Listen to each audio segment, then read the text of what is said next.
Hello viewers, আজকে আমরা শিখব স্ক্রিন রেকর্ডিং কিভাবে করতে হয়, সেটা আইপ্যাড অথবা আইফোনে।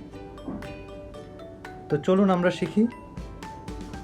স্ক্রিন রেকর্ডিং করার জন্য প্রথমে আমাদেরকে যেতে হবে সেটিংসে যাওয়ার পরে আমরা দেখতে পাচ্ছি এখানে কন্ট্রোল সেন্টারের ডান পাশে দেখতে পাচ্ছেন ইনক্লুডেড কন্ট্রোলস আর নিচের দিকে মোর কন্ট্রোলস।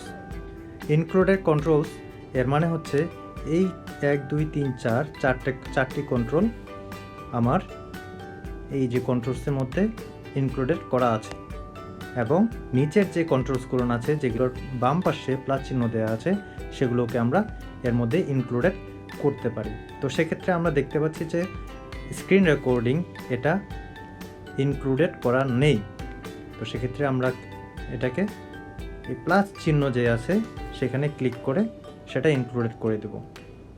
এক্ষেত্রে আমরা দেখতে পাচ্ছি যে উপরের দিকে স্ক্রিন রেকর্ডিং চলে এসছে।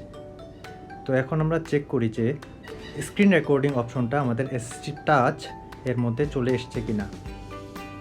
কন্ট্রোলস, হ্যাঁ, আমাদের স্ক্রিন রেকর্ডিং চলে এসছে। তো এক্ষেত্রে আমরা এখন স্ক্রিন রেকর্ডিং করতে পারবো। ধন্যবাদ সবাইকে।